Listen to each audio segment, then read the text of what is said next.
Thank y'all for being here today and volunteering and wanting to volunteer for our organization. I'm Don Bland, the Executive Director for the Humane Society of Central Texas. Just a little bit about our organization. We have 9 staff members that are paid, and we have lots of volunteers. And these volunteers are what make up our organization and allow us to do what we can do. A small nonprofit, you have to rely on volunteers, and we thank you for being a part of that. We're governed by a board of directors. And, just a little history. The first animal organization in Waco at this site was founded in 1898 by Kate Friend. And since then, it's been continually an operation to save animals. In 1984, the city did close the facility, and in 1985, the Humane Society of Central Texas was founded as a 501c3 nonprofit. And back in 2012, the city stepped back in and we partnered with them, and we have worked with them to joint operate this facility since then, and it has had amazing results. And like I say, we couldn't have done it without you. Our mission of the Humane Society is to advocate on animals' behalf and to save all the animals that come into the City of Waco shelter through adoption, foster, rescue. We have a wonderful rescue program. We have a wonderful foster program. And of course, adoptions are the lifeblood to get these animals into permanent, loving homes. Again, I thank you for being here. And if at any point you have any questions, never hesitate to stop me and ask me. I want to take a moment to describe what the difference is between a no-kill shelter and having no-kill status. A no-kill shelter is a sanctuary that an animal could live there until they pass away or till they get adopted. No-kill status means you have a live exit rate of greater than 90%. 90% is, they factor 10% in of animals that could come in that might be hit by a car and that there's nothing you can absolutely do. An animal that comes in that is so aggressive that it threatens human life. And so that's where anything greater than a 90% live exit rate is considered no-kill status. There's the difference between no-kill status and a no-kill facility is that 10%.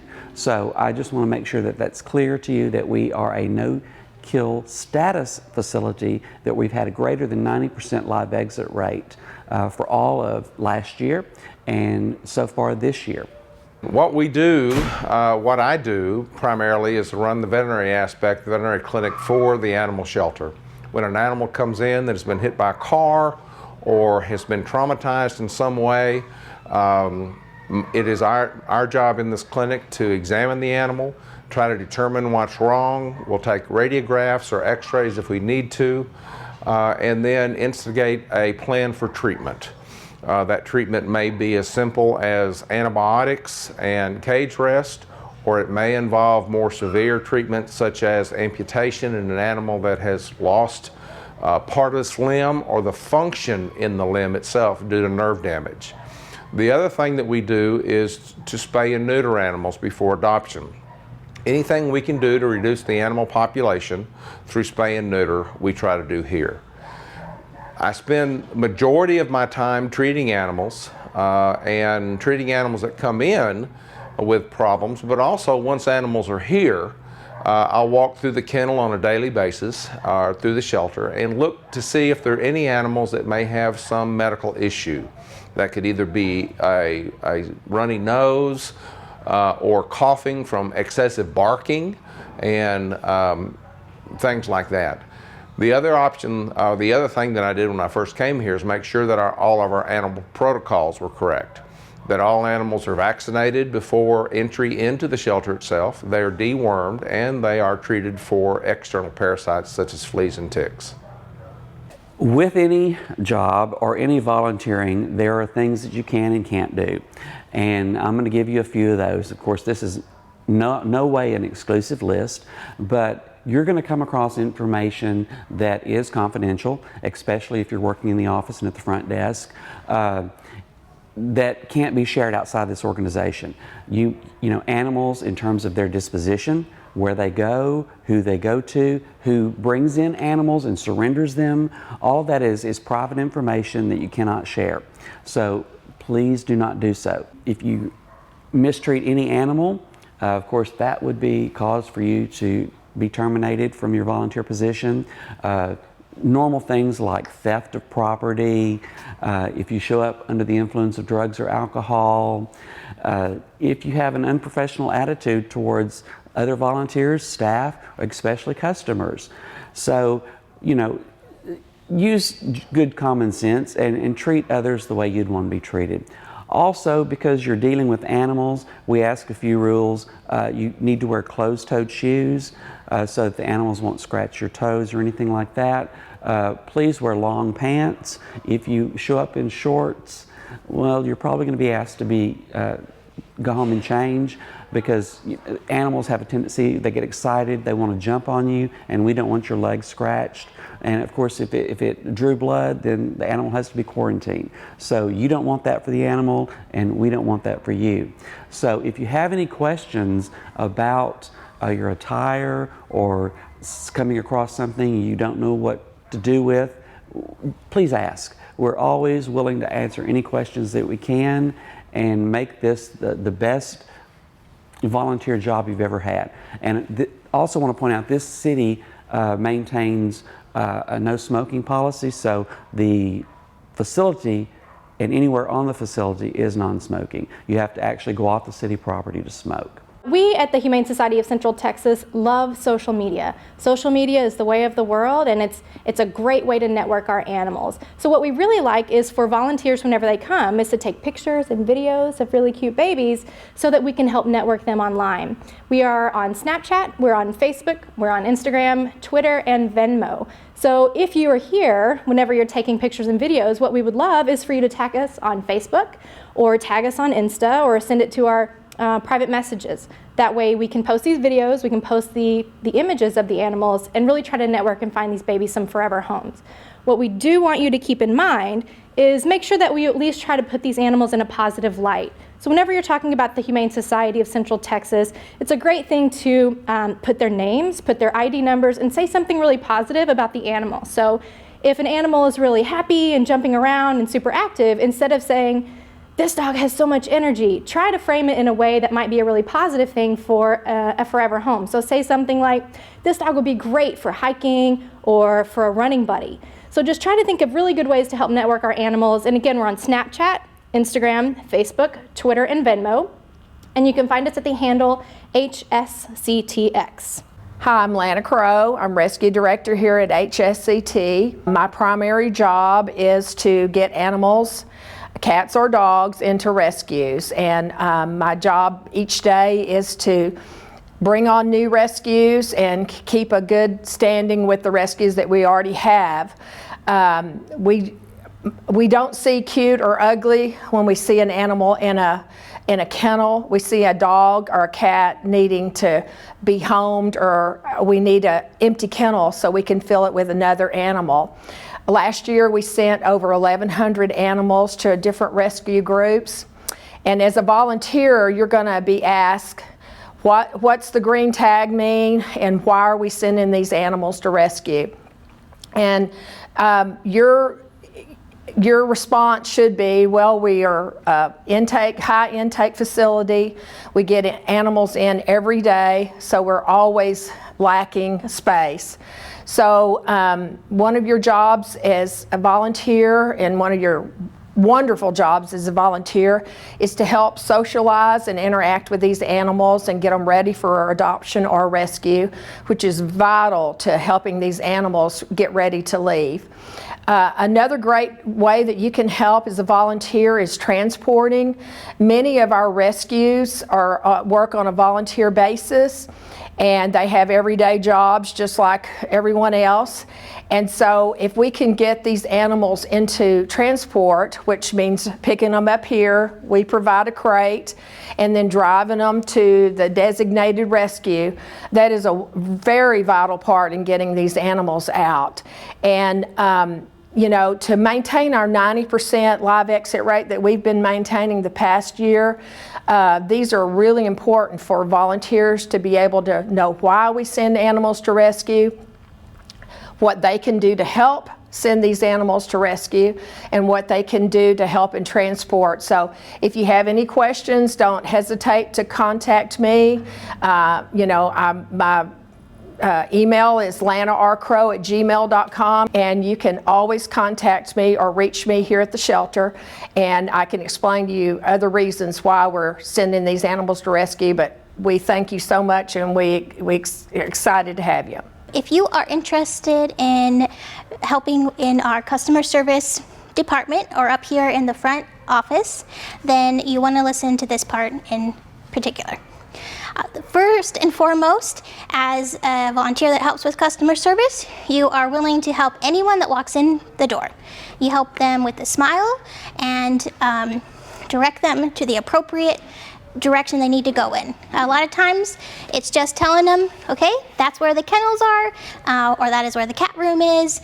Other times you might help answer the phone, or eventually you might help input information. So sometimes they'll move the dogs around in the kennel, so you'll update it in our system so we know up here, okay, this dog named Johnny is now in Y16 instead of R82. So as part of volunteer, you'll also learn all of the kennel numbers as well. Important things to take note of as a volunteer, customer service volunteer, is to know our policies really well. And at the beginning, when you get started, that involves asking a lot of questions of staff members. And it's okay for you to tell a guest that comes in, I don't know the answer to that question, but I'm going to go find out. And that's the best way to really improve your skills as a customer service volunteer. Another important thing is when potential adopters come in, be courteous, helpful, tell as much about the animal as you know, but don't give more information than you do know. And then never pressure an adopter into adopting, because we don't want to make a bad situation. We want to make sure that the right dog goes with the right owner. And that might mean taking a little bit extra time for them to find out what the right dog is. But be as helpful as you can, be as open to learning as you can, and you're going to be a great help to us and the dogs and cats. Here are some of the requirements for being a volunteer here at the Humane Society. It is, first off, very important that you support and respect all of the shelter policies. They're in place for a reason, to protect the animals, to protect you as a volunteer, and to protect the shelter. One of the most important things, one of the most important requirements to being a volunteer is good customer service. So you, no matter what, are polite and as helpful as you can be to guests. And that doesn't mean knowing all the answers, but being willing to go find a staff member or going and finding the answer to the guest's question. Or another important requirement to being a volunteer is respecting also the animals. Now, if a dog doesn't want to come out of their kennel because they're afraid, or if they don't want to walk on a leash, then you respect that. You put them back in their kennel or make sure the kennel's shut tight, and then you go on to another animal. And it's all about respecting them. And this is going to make them more comfortable here at the shelter, not being forced to do things that they're really afraid of. So that's another important requirement for being a volunteer. You also are required to always log in. So we have a volunteer login sheet up at the front office under the sign that says volunteer sign in. Always log in the time that you come in and then the time that you come out. Sometimes on the login sheets we'll ask you extra questions like what's your birth date, what's your favorite treat. Those are not required, but we do try to get to know you a little bit better. And so if you want to input that information, you can do that as well. Another important requirement is to not bring family and friends to the shelter when you're volunteering.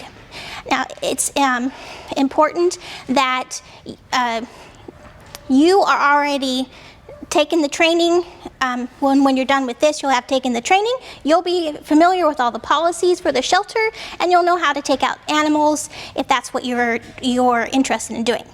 If your friends and family want to do the same thing, show them where to go to sign in, to get started, to volunteer. If you are here just giving them a tour, you're not interacting with animals, you're not going into specific volunteer areas, that's okay. We want you to show people around. But if they want to do volunteer stuff, they need to go through orientation. Now, the requirements to get started on becoming a volunteer are first to go to our website. It's humanesocietycentraltexas.org, and under the volunteer tab, there are 3 easy steps for you to start. Step 1 is to fill out the volunteer interest form. This asks you basic information, but it gets you started. And then you decide, okay, what orientation dates are going to work better for me. So you go in, you sign up for an orientation time.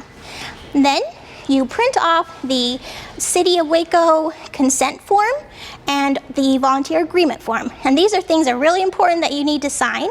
So print them off and bring them with you when you come in for orientation.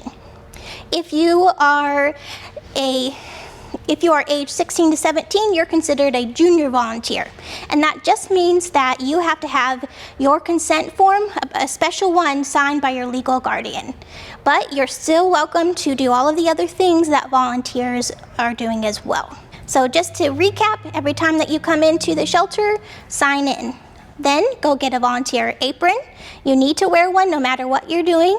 And then get a volunteer name tag. Put it on your apron, put it on your shirt, put your name on there. But every time you come in, you put those things on so that guests know who you are and that they can use you as a resource. So I'm just going to go over some rules. And so when you're volunteering, please leave any personal pets at home. Safety always comes first. No running or horseplay while you're at the shelter.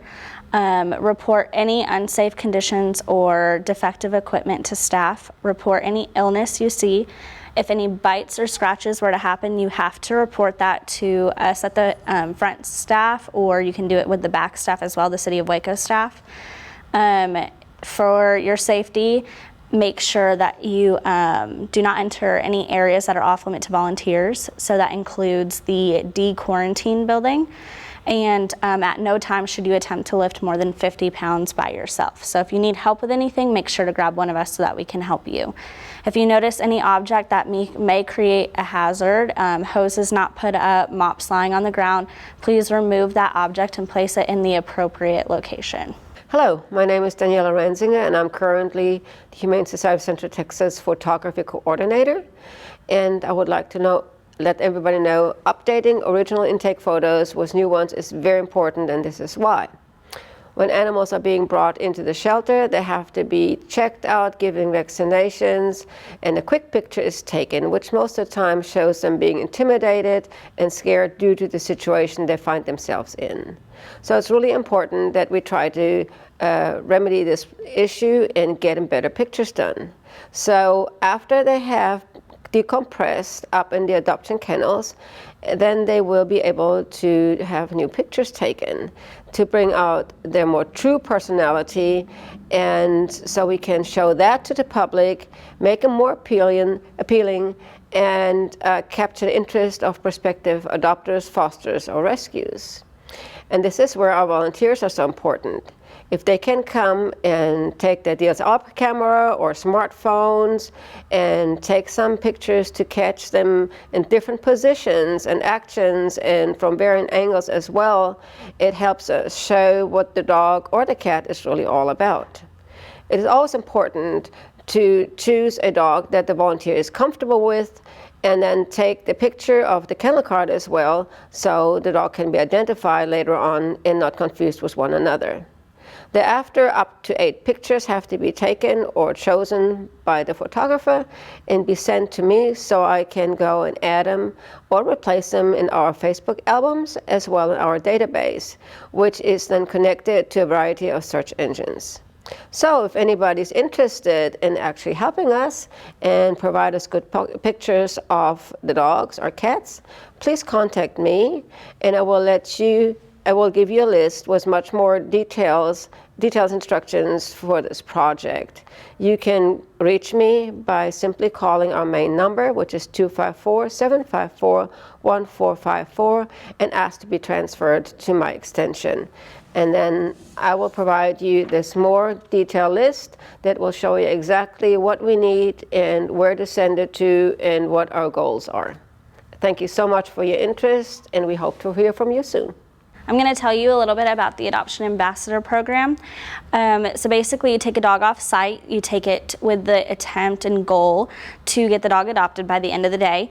You can take it anywhere. You can take it around campus, you can take it to Magnolia Farmers Market, Cameron Park, wherever. And when you do come to take your first dog out, you get a free t-shirt, an Adoption Ambassador t-shirt.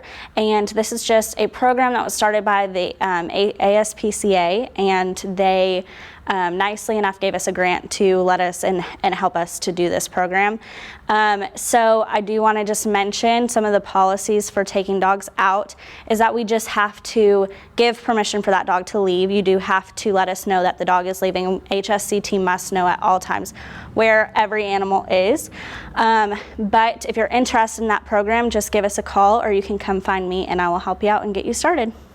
Foster volunteers are essential to saving lives here at the shelter. They often take at-risk animals and keep them in their homes until they're adopted. They assist with socialization, training, and medicating animals sometimes. We also provide off-site adoption events for our fosters and for some of our shelter pets. If you're interested in volunteering at those events, let me know. Or if you're interested in becoming a foster parent, please give us a call. Hi, I'm Delphi Messinger, and I'm the Director of Animal Services for the City of Waco. And I am going to share with you some tips about being an awesome volunteer with the kitties, being a cat volunteer, and helping find really good matches for these adoptable pets. As you can see, this is Mishka, and Mishka shows very well in his kennel. So what we want to do is pet Mishka gently and encourage our guests to pet him. Now, he will be very upset if we try and take him out of his kennel. Here's the litter box, and volunteers will help keep the litter boxes tidy and neat. They may be asked to feed the kitties in the afternoon some wet food. Let's close Mishka's kennel.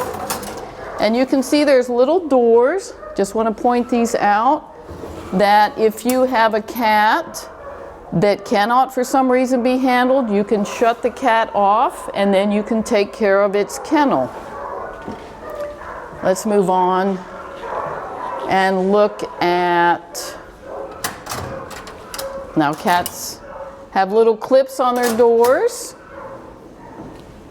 Here's a little kitty. A little bit more shy. Cats are very independent, so if it does not want to be petted, please do not pet it. Just put your hand in. It may want to sniff. Wants to check you out, a little shy of the camera. There we go. Yes. There we go. Again, we have the doors, litter boxes. We have toys.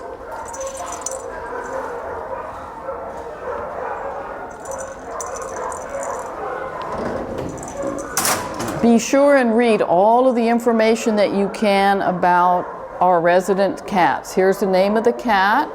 There's a very important A number, which is a number in the chameleon system. There may be some notes. Now looky here, needs a cat friend. So we want to be sure that whoever adopts this cat has some other cats at home, or they may want to adopt 2 kittens at the same time. You may want to notice the yellow card, and that means that this cat has a minor medical issue and it can be adopted and it will go home with the medication. Also, hooray, I can go home today. That's our little signal that this animal can leave. Everything's been done to it. It's been spayed, neutered, had all the vaccinations, and it's ready to go home. This cat is called Minky, and I just want to show you a cat. This is a perfect example of a real special kitty. Now look at her behavior. She is telling me by the cant of her ears and her stiff posture and her growl, if you can catch that she is not a happy camper. Now, what may be going on here is that she's been stressed out by maybe some guests that petted her roughly, or just her nature. She may have been moved recently, so she hasn't adjusted to this environment. Best thing to do with this kitty is not attempt to touch her. You need to call a staff person who may know how to handle this cat, and they may suggest that this cat be hands-off for the next 24 hours. So every cat is an individual. Learn to recognize their body language to keep you and the animals safe. Now, only because I've been handling many cats, and I know this particular cat, I can reach in and pet her and show her and explain. See, she's given a nice little hiss. She's actually going to be a really sweet cat for the right person. She's just very stressed out. But be careful, if you don't know how to handle these animals, please do not handle them and call for someone to come and assist you. Here are some of the tools that you will need to take care of your kitties, as well as the food. You see we have treats, lots and lots of treats.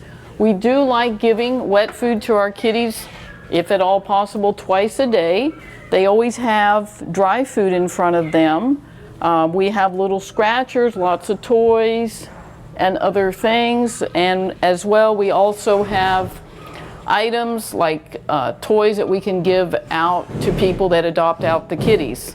So here's our litter, and we've come up with a mix of pine pellets, and then we put in a little bit of shredded paper. It seems to smell as good as possible, and it's right here in this big container.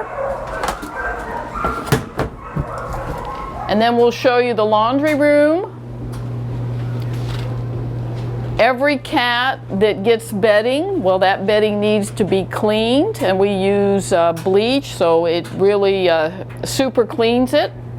And we have lots and lots of blankets, towels, and special pads that awesome people have donated to us for the comfort of our feline friends. There's some off exhibit areas in the back. Now, all these cats basically are available for adoption that might be kept in some of these kennels, but they may be showing some medical issues, so they're on some kind of special treatment. But they're here and they're available to be shown by the volunteers. Alrighty, hi. We're going to talk about the importance of getting the right dog out for yourself when you're a volunteer. You don't want to get a dog out that's entirely too big that you can't control or handle. So my suggestion to all you new volunteers is to get a dog out that you can handle. If you're not sure what you can and can't handle, ask a staff member and we can point you in the right direction so that you can get the right dog out to walk, because we don't want to have any mishaps where the dog gets away from you or gets after another dog like that. So let's think safe and positive all the time when we're up here dealing with these puppies, because without us, they have nothing. I'm gonna probably show y'all how to take a dog out of the kennel. Normally you go ahead and make your loop like this right here, so it's already ready. And what you wanna do is lift this up, push in the gate, step in so that you got a barrier between yourself and the dog so it can't escape. You put your leash on, you bring the dog out carefully, you pull your gate back.